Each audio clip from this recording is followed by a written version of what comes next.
Good morning, and I'm glad you're back again, and I trust everyone is doing okay. Let's come together in just a moment of prayer, shall we? Holy God, we thank you for these moments to gather together and to just spend a little time studying, thinking, reflecting, learning. Infuse our spirits. Inform our minds as we share together. In Christ's name, amen. Okay, so last week we got about halfway done and didn't even finish the political piece. We were trying to set the stage for the interbiblical or the intertestament period, the time between Malachi. Actually, Daniel would be the latest piece, written in 165 BCE probably, but the others are around the 4th century with Ezra and Nehemiah BCE to the earliest pieces that come to us in the in the Second Testament, what we call the New Testament, which would be the letters of Paul, and probably the first of those is 1 Thessalonians, though some scholars say Galatians was probably first, written sometime around probably 55 CE. So this period of time from 400 BCE to the 50 CE time frame is called the intertestament, or the interbiblical period is the traditional phrase that you probably heard about. So we were trying to just continue to see the political influences that have flowed together to help shape the formation of the Bible, especially the completion of the First Testament and setting the stage for the Second Testament. We talked a little bit about the Assyrian Empire, though that goes back to the 8th century BCE to the end of the 6th century BCE. Then we talked a little bit about the Babylonian Empire and certainly exile. If you look at the definitive moment in the life and the history of the people we call the Hebrews or the Israelites, it is the exile. We would probably think it's the Exodus story, and yes, that has a profound impact in their lives too. But the defining moment for the preparation or the completion or the pulling together of the First Testament was the Babylonian exile from 586 BCE to 536 BCE. Then following were the Persians, and the Persians decided that the best procedure was to allow people to go back home, establish their own lives, and then they would be more inclined to pay tribute.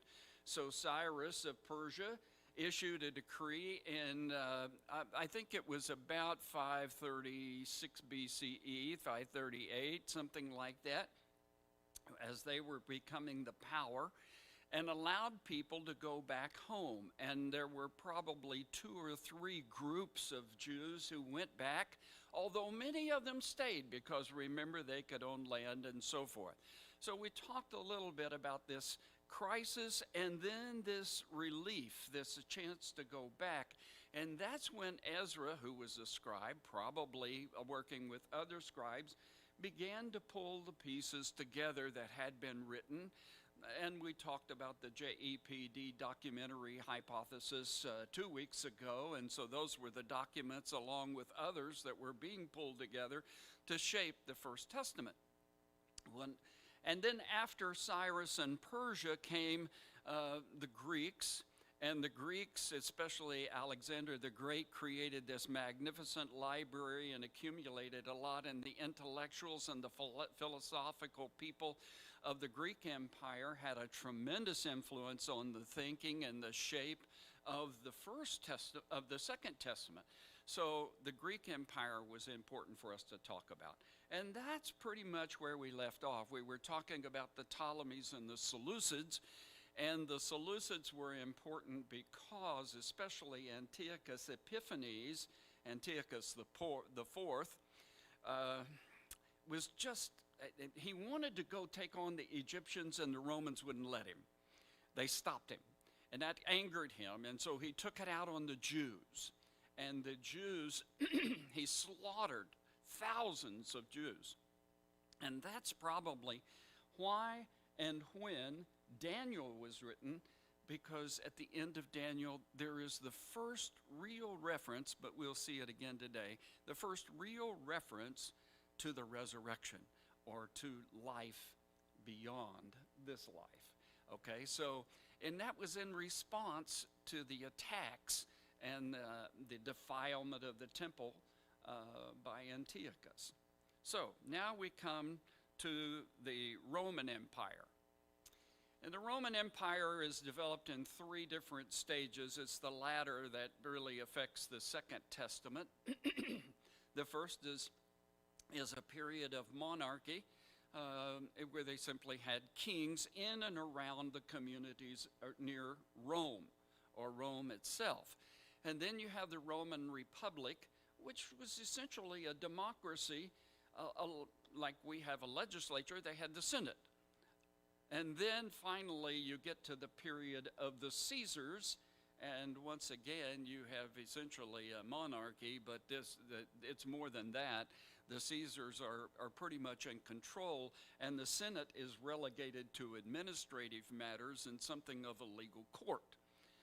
So this is the period of time that really helps shape the New Testament, or the Second Testament as I refer to it. And this is at the peak, all of the countryside that the Romans controlled.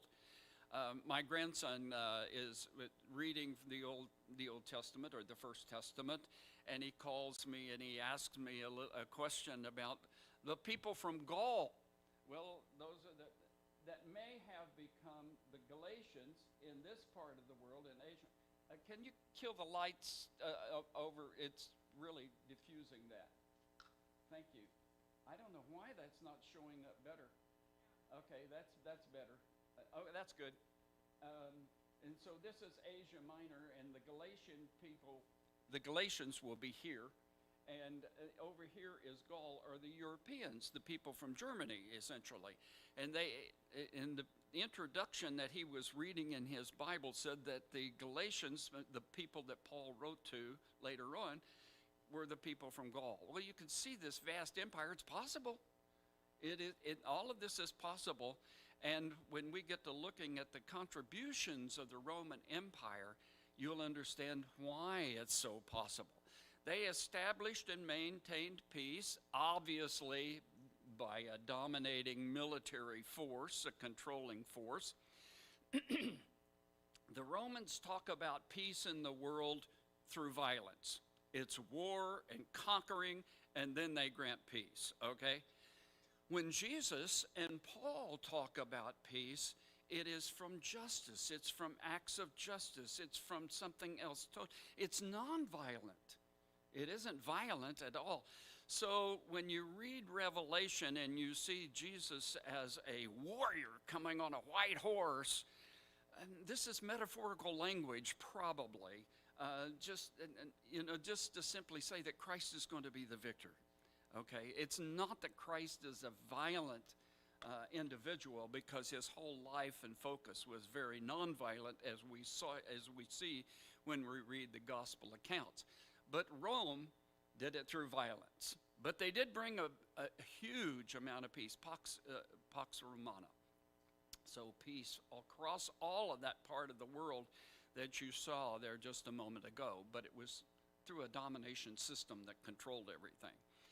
Then they built an extensive transcontinental road system. When Susan and I went to Italy 4 years ago, we had the privilege in Tuscany of walking on one of the cobblestone roads that the Romans put in place 2,000 years ago. The road network was awesome. And so they enhanced trade as well as the movement of their armies so that they could control people. So there were a lot of reasons to do that. They built and designed elaborate aqueduct systems, which would bring water into places like Rome that maybe didn't have fresh water.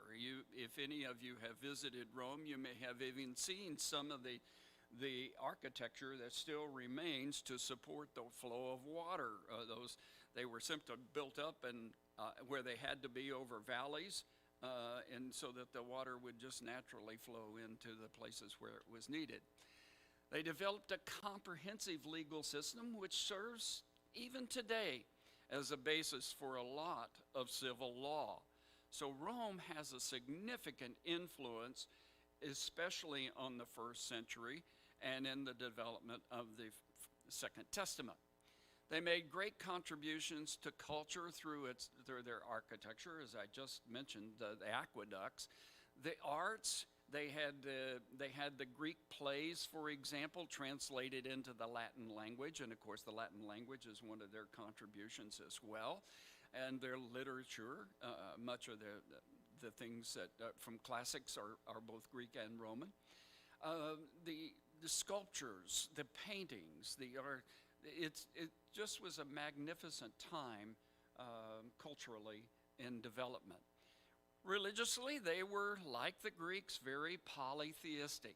Now, when we talked about the Persians, we talked about the huge influence of Zoroastrianism, which is a monotheistic, basically, a monotheistic religion, but they've had now almost 400 years of polytheism, and yet the Hebrew faith and tradition continues to be monotheistic in this world. So you see the gods that you're familiar with already, the names, Jupiter, Juno, Mars, Mercury, so forth, and we talked about the Greeks last week, which would be Zeus, Aphrodite, Apollo also, and others, okay? So it was a very polytheistic environment, and they would add to it emperor worship. So you would have imperial theology. And the emperor was called Lord God. So you'll see why Paul's language particularly, and Jesus' life and his teaching came into conflict with the Roman Empire. Most of us tend to get locked in on the fact that Christ died for our sins, and in reality, Christ died because the Roman Empire was threatened by his existence, as was Judaism. And his own theology was quite different. He just came into conflict. So the cause is this imperial theology when we get to that. Okay, some of the key leaders, Herod the Great, the Herodians, I'm going to talk again about them at the last 2 or 3 slides. The Herodians essentially were Jews. Herod the Great was a Jewish convert. He was from Edom, the east, so he was an Edomite. In other words, a community south of Palestine, down below the Dead Sea. And he became a Jewish convert, and the Romans placed him as the king over Judea, okay? And we read about him in the Bible because this is the time that Jesus was born. He was there to about 4 BCE, and Jesus was probably born 4 BCE, so right at the end of his lifetime and his reign. Then we have Herod Antipas. Okay, when Herod the Great died, his kingdom or his rule or his part that the Romans had given him authority over to control was divided among 4 people. Initially, Salome, his sister, Archelaus, one of his sons, Antipas, as you see here, and Philip. Eventually, Salome is not going to live very long.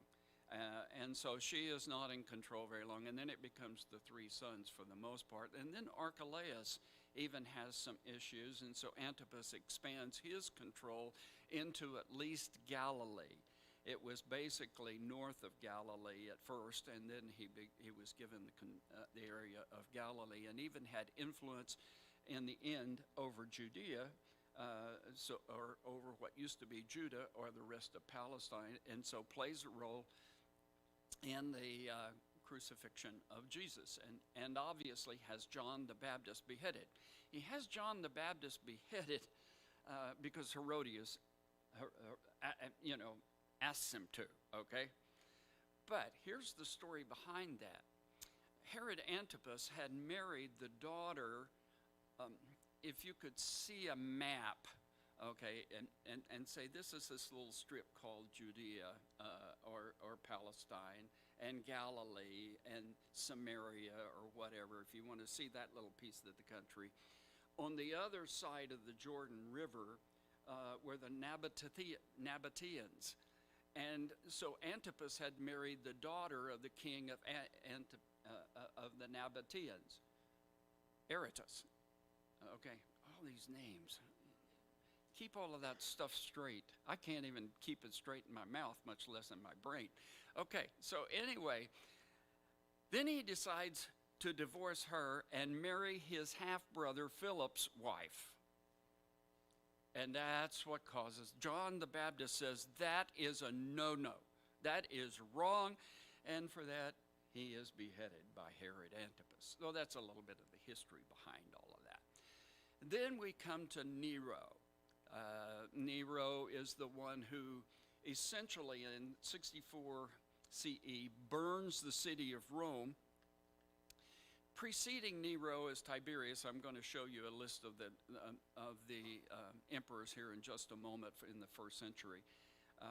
And Tiberius had already had problems with the Christians. He was concerned with them. He wanted to try to constrain their theology and their existence. Well, Nero blames the Christians for burning the city. Most scholars believe he just wanted to rebuild the city, and so he burned it himself. And then he just took it, he used the Christians as his scapegoat, okay? That's what most scholars believe today. What really happened? Yeah, who knows? Anyway, then we get to Vespasian, and again, I'll talk about these just a little bit. He's the one who will squelch the Jewish revolt. This is called the Jewish-Roman War. In 66 CE, the Jews revolted and tried to win their independence from Roman control, to at least have their own, to be in charge of their own destiny, their community. That war lasted until about 68, 69 CE, when Vespasian came along and pretty well defeated the armies of the Jews and also destroyed the second temple. So the Babylonians destroyed the first temple.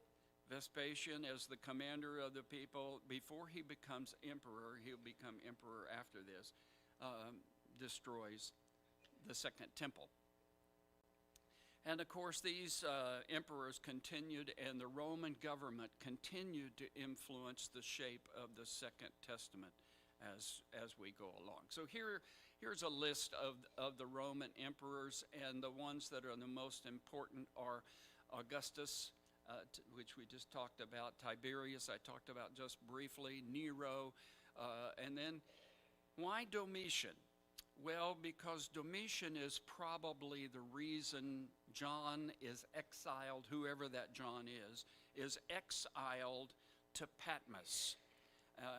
And there he writes the Apocalypse called Revelation, okay? And that visionary language is essentially a language for hope.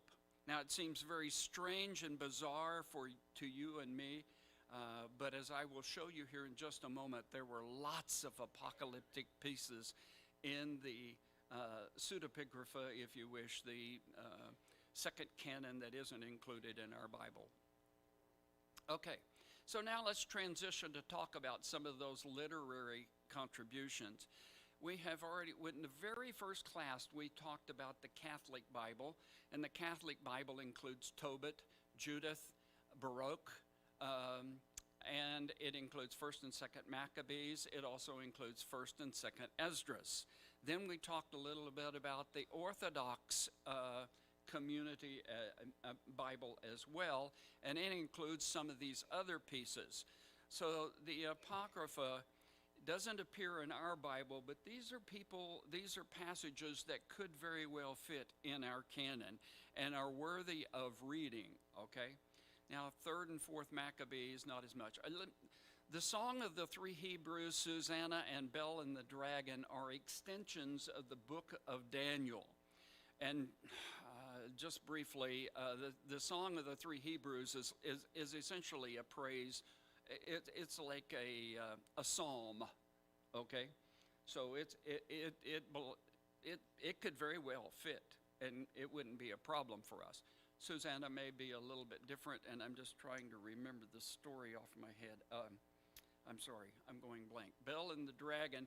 Bel was an idol that the Babylonian king was apparently believed in and worshipped. And so there was food brought in to Bel, the idol, every night, and the next morning it would all be gone. And so the king would say to Daniel, "That's proof that our God is real." And Daniel said, "Let me just give you a test." And essentially, he had the king set out the food for the night. But after the king set out the food, he went into the temple and dusted the floor with ashes. And in the morning, the king got up, the food was all gone, and he said, "See, I told you." And Daniel said, "But look at the footprints in the ashes." It was the priest and the priest's children and family coming in and taking the bread and eating it through a little trap door in the back. Okay? So Daniel becomes the hero in this story because he proves Bel is not the real God. And then the dragon is part of the Babylonian myth that this dragon just lived in, and Daniel's the one who slews the dragon. I wish I could remember what Susanna is. That's another interesting story. I'll think of it probably about 30 minutes from now. Yeah, dealing with short gray cells here. Okay, other non-canonical books that appear that we have manuscripts of, that we have copies of. Obviously, again, we have no originals, but we have copies of these pieces. And I have no time to go through all of those, okay? There are some that I've highlighted. I've highlighted 3 of them. First Enoch, the book of Jubilees, and the second Baruch, and Ezra, and here's why. First Enoch is a compilation of several pieces. It's a composite, 5 to 15 different pieces of material. And they're very similar to the Torah, so they would be somewhat repetitious, I suppose. And they're named for the 7th patriarch from Adam to Noah. Okay, so you go back and you can see first Enoch, you can see Enoch's name in that list in Genesis when you go back to look at Genesis 5. So the first of these books, the Book of Watchers, which Watchers means angels, essentially, describes the demise of the fallen and the wicked angels who left heaven and have sex with human women. It's described in the Bible, Genesis chapter 6, verses 1 through 4. And they possibly produce the Nephilim. The Nephilim just means giants. And these may be not just the sources of evil, but they may also be the descendants, may also be found in Canaan when the Hebrew people start the conquest, and they look into the land and it's filled with giants, and they don't feel like they can go in and defeat those, except there are 2 of the spies who stand up, Caleb and who's the other one? Gosh, biblical. Here I go again. Huh? Yeah, well, Joshua was obviously the leader, but Caleb, the one that's the spy. Anyway, they're defeated by the good angels in this text. Okay, so that has some application because we're going to get to angels not only from the First Testament, but in the Second Testament as well. Jubilees is the retelling of Genesis and half of Exodus, so it's somewhat redundant. There is a little bit of difference. For example, there's an emphasis on a 364-day calendar. Ours is 365, except for a leap year, it's 366. So it's very similar, okay? So they're divided into 4 equal time frames of 13 weeks. If you do your math, it'll work out to 364 days. 15 copies of this are found at the Qumran dig sites, which is the Qumran, the Dead Sea Scrolls, essentially. The community, the Essene community, probably, that produced or copied from the 3rd century to the 1st century CE, 3rd century BCE to the 1st century CE. So that's an important piece. 2nd Baruch and 4 Ezra, both are reflections of the catastrophic loss of the First Temple. So they would flow very naturally and quite well with the Bible, okay? Because of we know from Ezekiel how the people reacted in exile. Again, they were so depressed that he just couldn't believe it. He sat there just stunned for 7 days. So, you know, this fits. It was originally written in Hebrew and then translated into Greek, though it could have been originally written in Greek. So it is a major post-exilic piece of material written by a scribe during that period of time. Ironically, no copies of this appear at Qumran or in the Dead Sea Scrolls, but these copies do exist, and scholars are able to read them and make out what they say. Both imagine a future in which God defeats Israel's last enemy, restores Jerusalem, brings home those who are in exile, sends the Messiah, resurrects the dead, and ushers in a new incorruptible world. Sound familiar? Sounds like something we might read in the Second Testament, right? So these ideas are already floating that the biblical writers are going to, the New Testament or the Second Testament writers are going to pick up on. This is the book that I've referenced, Mind the Gap. I picked this, I found it 2 years ago, and it's just 4 years old. Written by the professor of essentially Hebrew studies at Rice University. So he's an Old Testament professor and scholar.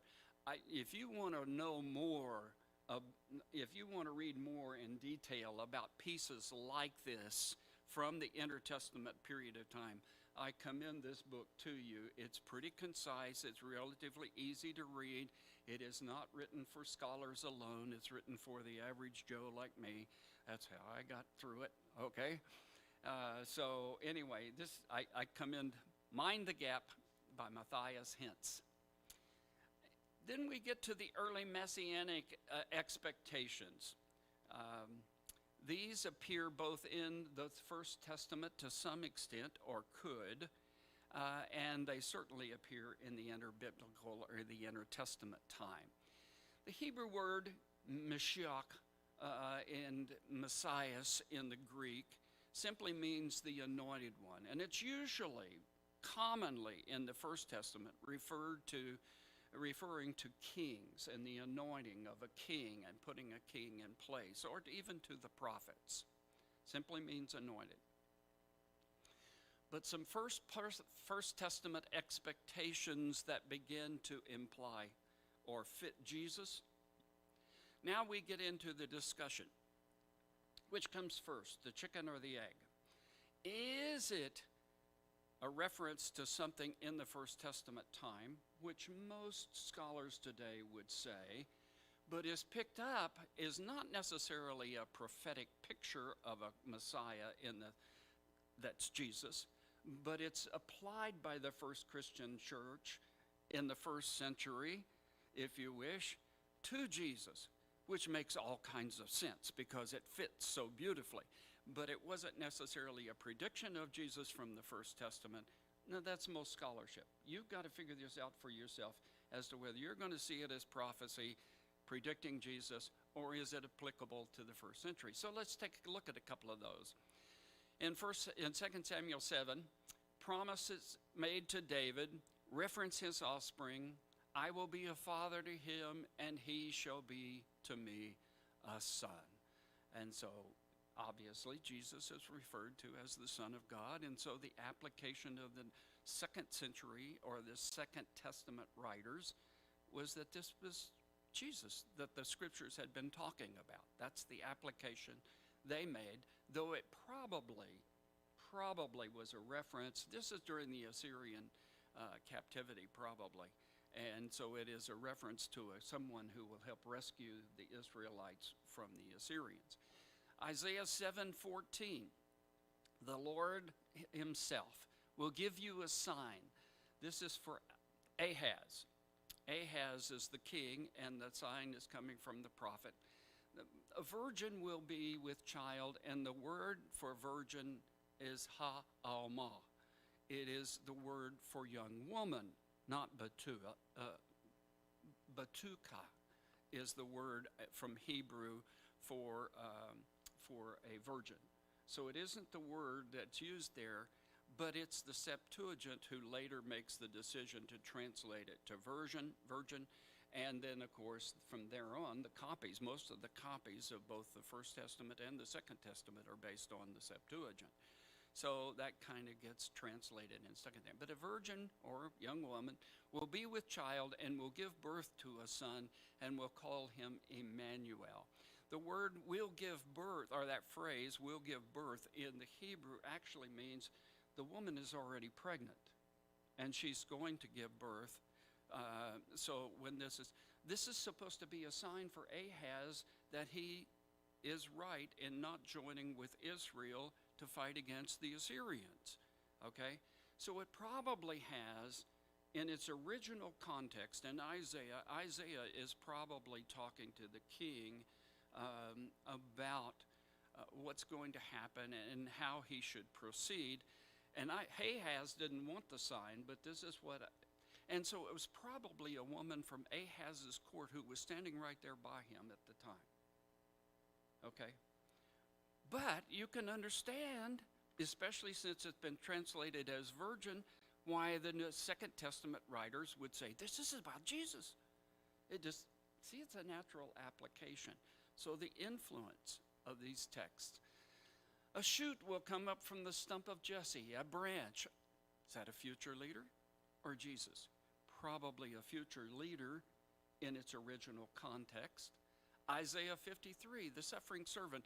There is no biblical reference to suffering servant. That's a phrase that has simply been used to describe that text, along with one from 46, 147, 48. They all kind of flow together in with 53. Israel is going to have some future leader who is going to suffer. Now, scholars are really torn on the meaning of that one. Obviously, again, it fits Jesus from the New Testament perspective, at least in 53, except for one exception. In Isaiah 53, that leader will survive and see his own children and grandchildren. Okay? So you got to read the rest of the story, so it fits pretty much with the Old Testament scene and is probably the prediction of another real-world human leader who will rescue, but will have to suffer a lot. Now, the other possibility is that it's a reference to Israel itself. Israel has certainly suffered. Israel has been taken to the point of death. Israel, the northern kingdom, has already disappeared. Judah is the only one left, and Judah's going to be in exile. So it's to the point of death. So some scholars say it's Israel, or Judah, the people, the Hebrew people. Malachi, the coming of Elijah before the great day of the Lord. Is that Elijah, John the Baptist? Well, the New Testament writers will make that application, or the Second Testament writers, but it probably was a reference to someone else. Daniel 7 through 12, the stories in the apocalyptic vision language. Is this about the end times and fit with Revelation and the prediction of doom and gloom at the end of the world, of the great day of the Lord? Possible. Certainly a very real application, and the First Testament people often do that. But it was probably written in reaction to Antiochus Epiphanes, and there are the lion, the bear, those animals are all representatives of the Babylonian Empire, the Persian Empire, the Greek Empire, and the Roman Empire, okay, which will come.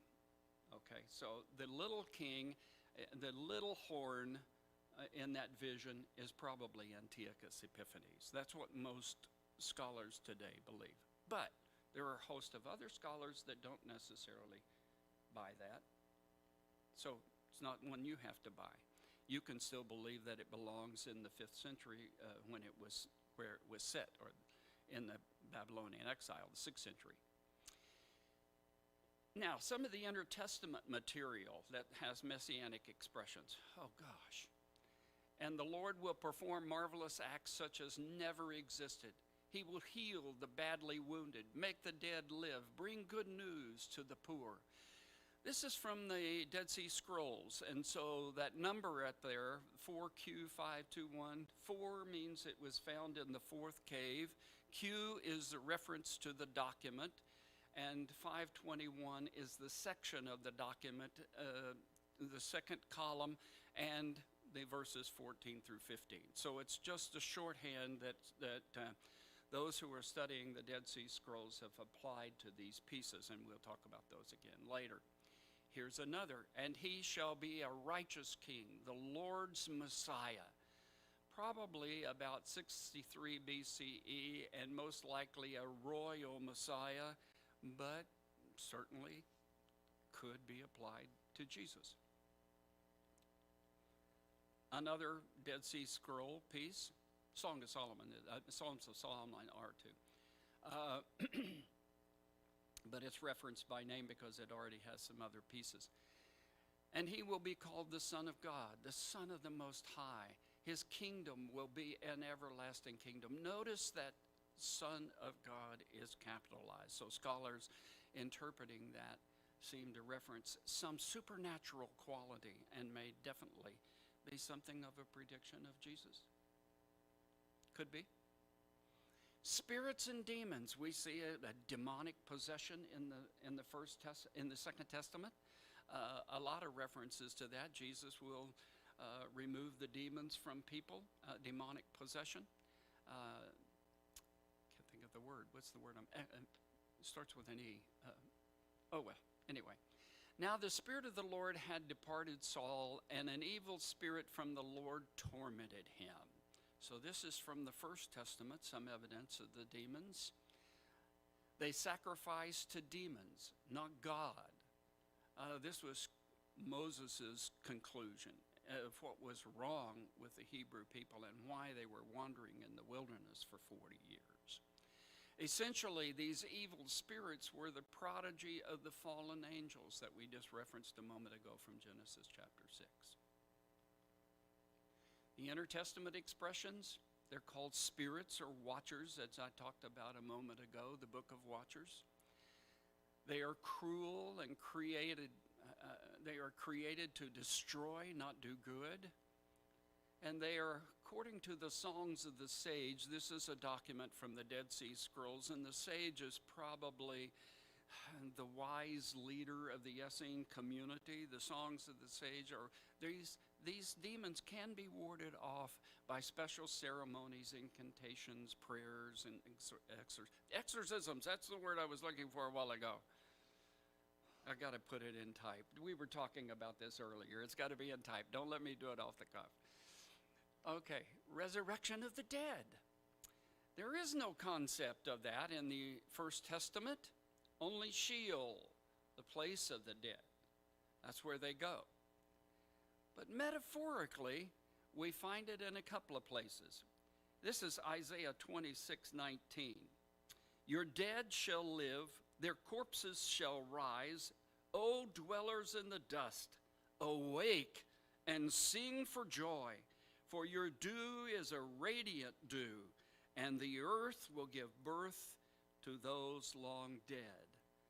Now, probably that's a metaphor for resurrection, but next Sunday when I'm preaching, you get a heads up. Anastasis is a Greek word that we translate resurrection. It means standing up. And so the dead are going to stand up. It means the Hebrew people are going to stand up from the Assyrian crises. because this is Isaiah. Ezekiel 37, which Shannon talked so beautifully about last week, is the valley of dry bones, where the bones come together and they put on flesh and they take in the breath of God and they breathe again. These are the people that Ezekiel sees in the Babylonian captivity, the exile, and it is a message of hope. Those are metaphorical references to resurrection. And Daniel is the first reference to resurrection that we find in the First Testament. Many of those who sleep in the dust shall awake, some to everlasting life, and some to shame. This is in reference to the massacre by Antiochus Epiphanes, the thousands that he had killed, and that led to the Jewish revolt, the Judas Maccabee. And the first Maccabees is that story in Second Maccabees, so that's why that book is important. Those books are important. Intertestament expressions, the Psalms of Solomon again. But those who fear the Lord shall rise up to eternal life. It shall never end. So the idea, the concept of the resurrection is growing in this intertestament period to the Second Testament. First Enoch 51. Remember, that's one of those that really has some substance to it. Sheol will restore what it has received, for in those days my chosen one shall arise. And maybe this is the Messiah, or the chosen ones will arise from dead. For Ezra, again, another one of those that's important, these two particularly. For my Messiah shall be revealed, my son, the Messiah, shall die, and the Most High shall be revealed upon the seat of judgment. The furnace of Gehenna shall be disclosed. And so you got both the Messiah and the resurrection in this interbiblical. Okay, the Son of Man, very quickly, because I am running out of time, is an idiom. If you take son, that word can stand alone. Man can stand alone. Put together, they mean something else altogether. So that's an idiom. It's a group of words at the different meaning, like raining cats and dogs. I've given you another example. It's used 85 times in the Second Testament, 81 of them by Jesus himself as a reference to himself, usually. The First Testament period that we see, that mean the Hebrew is Ben Hadam. Ben means son, Hadam, Adam, okay, man, mankind, okay. So son of man together simply means a mortal individual, a human. Numbers 23:19, God is not a human being, ish is the word that's used there, that he should lie, or a mortal, Ben Adam, that he should change his mind. God is different. God is supernatural. As I watched in the night visions from Daniel, I saw one like a son of man. Again, the phrase is Ben Hadam, coming with the clouds of heaven, suggesting here very clearly a supernatural being. But it comes from, and so this could be prophetic. Your call again. Intertestament, from the parables of Enoch. I saw the one to whom belongs the time before time, and his head was white like wool, and there was with him another whose face was like that of a human being. That's the word Ben Hadam. When Enoch asks an angel who this is, he is told, this is the Son of Man. And scholars who are translating this text have capitalized Son of Man, suggesting a supernatural being, who is born into righteousness or unto righteousness, holiness, right relationship with God. And yet this title, as you read on in this text, is subordinate to the anointed one or the chosen one, which is usually, again, a reference to somebody else, a human being. For Ezra, here again is that passage, refers to something like the figure of a man, a Messianic warrior, like that we find in Revelation. So some other non-canonical pieces, apocalypses. For you and me, again, this language is strange. mysterious, bizarre, ugh, freaky. Very common to the people of the first century, and the Second Testament period. There were plenty of apocalypses around, and that's only some of them. Here are a few more, and this isn't even a complete list. So it was language that was familiar to the people. It was a way sometimes of writing in code. When you didn't want the Roman authorities, for example, to know what you were writing about, or the Greek authorities, you wrote in this mystical language. It was not strange. It was not unfamiliar to the people of the second century. Okay, some of the groups that we find that evolved during this period, and I just got 3 slides, guys, and then I'll be out of your way for the musicians. The high priests, obviously. We talked about the Mushites and the Aaronites, and so they continue even through this biblical period.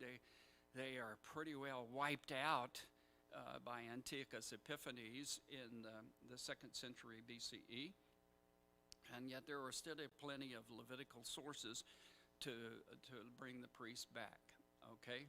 They're providing officers of the Sanhedrin Council, the high priest is.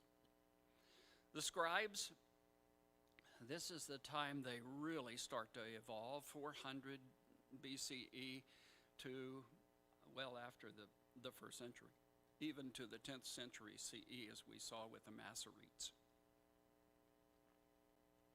The elders,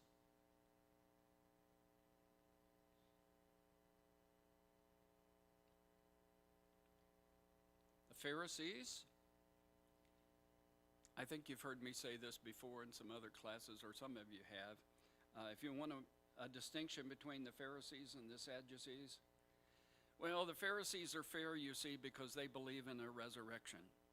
The Sadducees are sad, you see, because they don't. Okay? Just a simple way, but the most clear distinction is that the Pharisees are the fundamentalists of the faith, and the Sadducees are the aristocrats. So we'll get to them.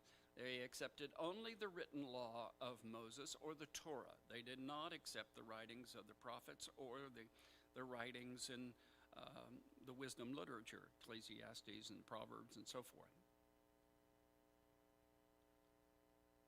The Samaritans, we see those are the people who survived the Assyrian crises, maybe were left in place because they were uninfluential, and intermarried with people the Assyrians placed on top of them. Okay? The Samaritans are half-breeds when we get to the Second Testament. Okay? So that's why they aren't allowed to help rebuild the temple. They aren't allowed to help with anything. And that's why they're despised by the pure Jews who survived the exile or that first Holocaust. The Essenes, they're mystics, if you wish, contemplatives, and they have retreated to the Qumran city, some of them. This is the common or the normal conclusion today, or to other communities like it. The Herodians that I talked about a little bit earlier, Herod the Great, Herod Antipas, so forth. And the Zealots. It's possible that Judas Iscariot was a zealot, and he wanted Jesus to do things, take the bull by the horns, and let's get this done militarily. Let's raise the army. Let's get going. That's the thought of the Zealots, and if Judas was a part of that party. Okay? So those are some of the folks that we're going to see that really begin to collate during the intertestament period of time, and a lot of the influences coming into the shape of the Second Testament.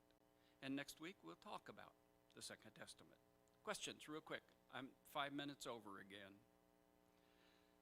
Louis the Lip here. Blessings. Have a great week. You get me twice next Sunday, in this forum and in that. I am so sad. You can be praying. I'm happy for Shannon. Blessings to you all. Have a good week.